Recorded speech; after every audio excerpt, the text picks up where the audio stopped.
8 class, 6 class, 7th class में ये सबसे ज्यादा इंपॉर्टेंट हो जाता है कि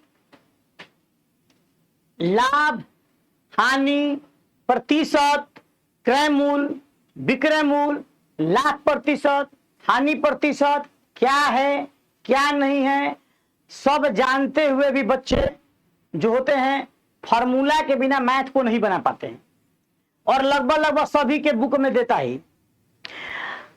सबसे टफेस्ट तो है नहीं, लेकिन टफेस्ट लोग बना देते हैं सिर्फ ना पढ़ के थोड़ा बहुत। तो देखिए पारा पारी हम आप लोग के सामने आज लेकर आए फॉर्मूला लाभ हानि का। तो मैं पारा पारी समझा रहा हूं कि देखिए किस तरह है। हाँ, व्हाइट ले रहा हूं, ज्यादा बेटर होगा। क्रय मूल्य, क्रय मूल्य कोई पूछेगा किसे कहते हैं? क्रय मूल्य का इंग्लिश होता है कॉस्ट प्राइस। कॉस्ट प्राइस, खरीदे जाने वाले वस्तु, हम मार्केट में गए और कोई वस्तु खरीद रहे हैं तो समझिए कि वो कॉस्ट प्राइस हुआ, यानी कि क्रय मूल्य हुआ। उसको इंग्लिश में सीपी बोलते हैं। क्या बोलते हैं? सीपी। दूसरा विक्रय मूल्य क्या है? विक्रय मूल्य बोले तो इंग्लिश में सेलिंग प्राइस। क्या बोले इंग्लिश में? बेचने वाली वस्तु। मान लेते हैं कि हमारे पास कोई ग्राहक आया, हमारे पास कोई ग्राहक आया और हमको कोई वस्तु को उसको बेचना है, तो वो क्या हो जाता है? विक्रय मूल्य। क्या होता है? Selling price. इसका शॉर्ट फॉर्म होता है एसपी। क्या होता है? एसपी।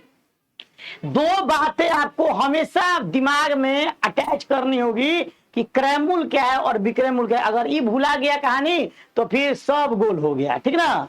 इसलिए हम इंग्लिश में भी बोल दे रहे हैं और हिंदी में भी बोल दे रहे हैं। बात समझ में आ रहा है? तीसरा है लाभ। कोई चीज हम खरीदने जाएंगे, या तो हमको लाभ होगा नहीं तो दुकानदार को लाभ होगा। अगर दुकानदार को लाभ हो रहा है तो लाभ हो गया, अगर दुकानदार को लाभ नहीं हो रहा है तो हानि हो गया। मान के चलो कि ये हम 10 रुपए के खरीदे हैं, कोई बच्ची आई और बोली कि हमको अंकल ये पेन दे दीजिए।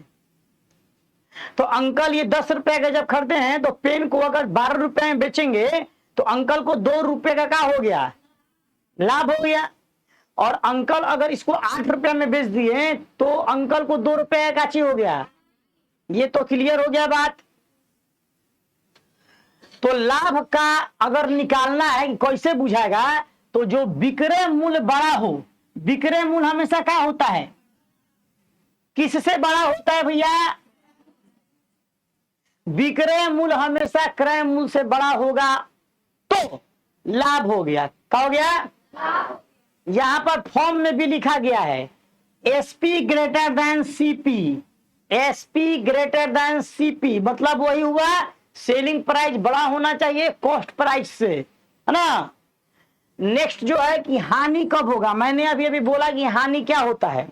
तो क्या करना है कि विक्रय मूल्य अगर छोटा हो गया, यानी कि हम खरीदे हैं 10 रुपया में, आप बेच रहे हैं 8 रुपया में, तो विक्रय मूल्य छोटा हो गया।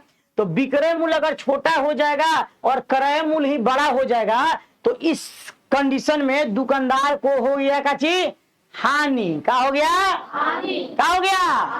हानि। तो हानि जब हुआ तो हम बोल सकते हैं कि एसपी जो है वो छोटा हो गया। एसपी जो है किससे? सीपी से, यानी कि सेलिंग प्राइस जो है वो कॉस्ट प्राइस से क्या हो गया? छोटा हो गया। क्या हो गया? बोल के तो क्या हो गया? इतना चीज हम लोगों ने अभी दिमाग में हटा दिया है, ठीक। उसके बाद है कि अगर हमको लाभ निकालना है तो कैसे निकालेंगे? आ जाता है लाभ, बताइए कितना का लाभ हुआ। तो लाभ का फॉर्मूला होता है बाबू SP minus CP. SP minus, तो एसपी का हिंदी क्या होता है? एसपी का हिंदी विक्रय मूल्य। सीपी का हिंदी तो क्या बोलेंगे? विक्रय मूल्य माइनस विक्रय मूल्य माइनस विक्रय मूल्य माइनस इंग्लिश में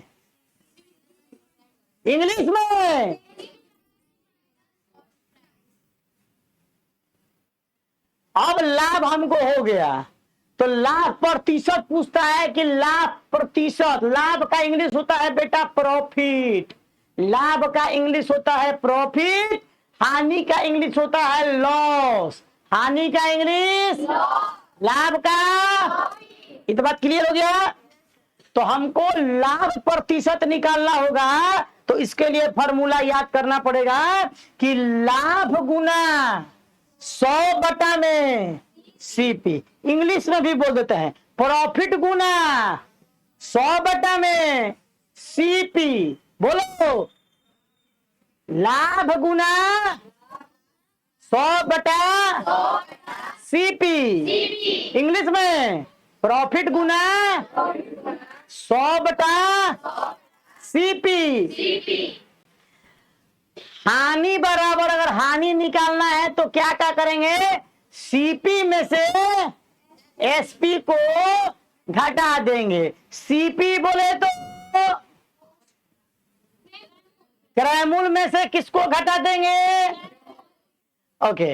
अब हानि प्रतिशत निकालना है, तो हानि प्रतिशत का फॉर्मूला होता है हानि गुना 100 में सीपी, यानी कि हानि का इंग्लिश होता है लॉस, लॉस गुना 100 सीपी।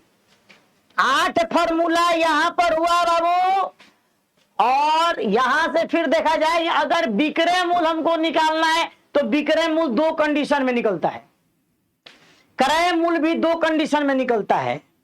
तो पहला कंडीशन यह है विक्रय मूल्य का कि अगर कोई बोले कि विक्रय मूल्य निकालना है, उस बंदा को लाभ हो रहा है, क्या हो रहा है, लाभ प्रतिशत दिया हुआ है, और तब विक्रय मूल्य निकालना है, तो हमारा फॉर्मूला ये बन के आएगा सामने, क्या बनेगा, 100 प्लस लाभ प्रतिशत बटा में गुना सीपी।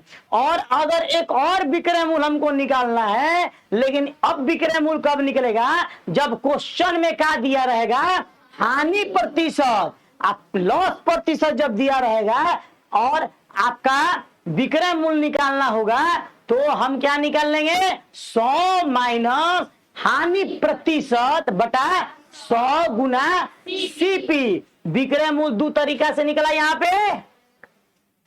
अब क्रय मूल्य भी 2 तरीका से निकलता है। तो क्रय मूल्य का पहला जो कहानी है सेम, कि अगर आपको लाभ प्रतिशत हो रहा है तो क्या फॉर्मूला हो जाएगा, विक्रय मूल्य गुना 100 बटा में 100 प्लस लाभ प्रतिशत। और फिर से क्रय मूल्य आपको निकालना है, लेकिन इस बार आपको दे दिया है काची, तो हानि प्रतिशत दिया है, क्या दिया है, हानि प्रतिशत दिया है, तो क्या बोलेंगे, विक्रय मूल्य गुना 100 बटा में 100 माइनस हानि प्रतिशत। ये जो आपका फॉर्मूला है, इसके बाद जो हम लोग का फॉर्मूला आने वाला है, चक्रवृद्धि ब्याज, सीपी कंपाउंड इंटरेस्ट, सीआई इसको बोलते हैं, उसका भी फॉर्मूला आप लोगों को लिखवा दिया जाएगा, ताकि आगे जब आपका नेक्स्ट चैप्टर आए ये सब तो आसानी से बन जाए। और आए या ना आए, हम तो पूछते रहते हैं। हमने पूरे क्लास को जब एक बार बता दिया, तो हमारा काम है उसको रिवीजन करवाते रहना, और आपका भी काम है रिवीजन करना। तो आप लोगों को अच्छा लगता है तो आप लोग नोट्स बना लीजिए। अभी जो ऑनलाइन बच्चे रहते हैं वो स्क्रीनशॉट ले लेगा, और उनको ज्यादा अगर अच्छा लग जाएगा तो सब्सक्राइब करके इसको शेयर वोर कर दीजिएगा। और इसी प्रकार का अगर वीडियो चाहिए तो आपको लाइक और सब्सक्राइब बढ़ाते जाइए। आपके पास वीडियो हर एक घर में सिंपल फ्री में पहुंचते जाएगा, और आपका मैथ का जो प्रॉब्लम है वो सॉल्व होते जाएगा। ठीक है।